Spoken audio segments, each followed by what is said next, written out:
For someone who has not played any of the main Final Fantasy titles, The First Soldier is definitely fun to play and might be the best place to dive into the Final Fantasy world in mobile, which takes place in the format of a battle royale shooter.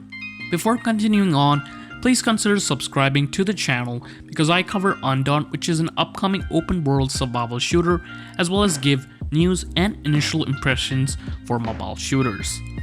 The First Soldier, like all other battle royale shooters, give you the option to jump out a plane, but in this case, it is a helicopter which you can move anywhere on the map to your desired drop location. Your main weapons are not limited to just firearms, which come in the variety of pistols, shotguns, SMGs, ARs, and snipers, but as well as a melee weapon and abilities which is unique to a class that you can choose before dropping into the map.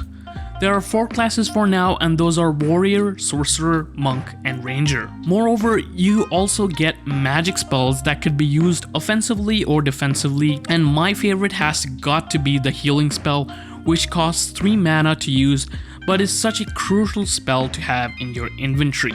You get 3 slots for magic spells. All weapons and magic spells have rarity levels, with Grey being the lowest and Gold being the highest. Although I've only seen golden tier weapons, not golden tier spells. In The First Soldier, your foes are not just players but monsters that roam the map you can kill for some loot. They drop usually coins and weapons. So this game is a battle royale that features both PvE and PvP elements to it, which changes up your usual only PvP BR formula. Now there is one more feature that I personally was not able to use, or just might not be in the current build of the game, but that feature is the ability to summon monsters to your side to aid you in battle against other players, which sounds epic. There's also a level up system which increases the amount of mana you can hold as well as the total health you have. I almost forgot, but there are also vehicles that you can utilize to traverse the map, and so far there is bikes and jeeps, and another unique one was the chicken duck that you can summon through one of the poles. Your main objective, like all other battle royale, is to survive and become the sole survivor, but in this case, become the first soldier. Alright, moving on, I want to talk about the pros of this game, and immediately I have to talk about the optimization, which is quite amazing to be honest. I've not encountered any bugs, crashes, or button input delays, and the gameplay flows smoothly.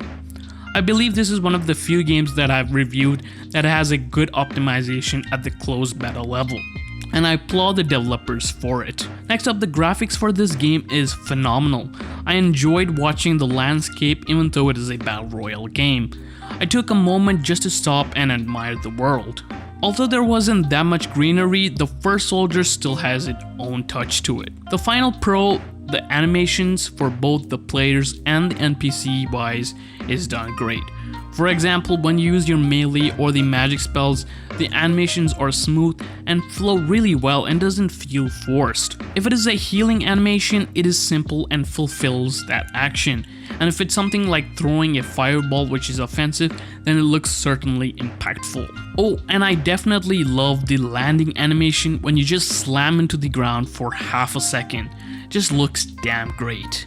I only have one con for this game for now, but it is a big one and certainly needs to be talked about, and that is the gunplay. Yes, the gunplay in this game is not great at all, and I feel like I'm better off using the melee and magic spells. All guns feel the same, be that be a SMG or a rifle, and for some reason they all feel sluggish and it isn't a pleasant experience.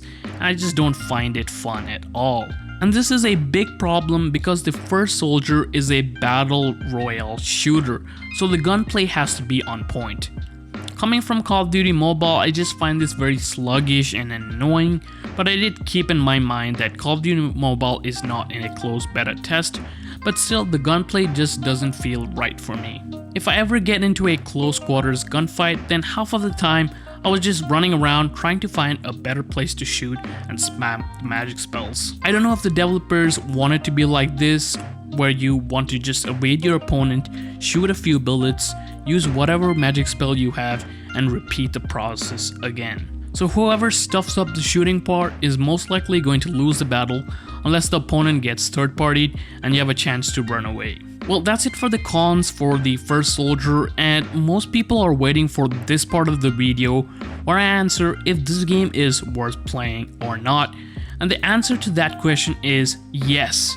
Although I did say the gunplay was kind of trash, this is worthy of playing right now or in the future. If you are interested in a new Battle Royale experience or just a Final Fantasy fan that wants to give it a try, I would say go ahead, try it. You might like it, otherwise you can just stick to the main titles. Well, that's it for this one. Take care everyone, and I'll see you guys in the next one.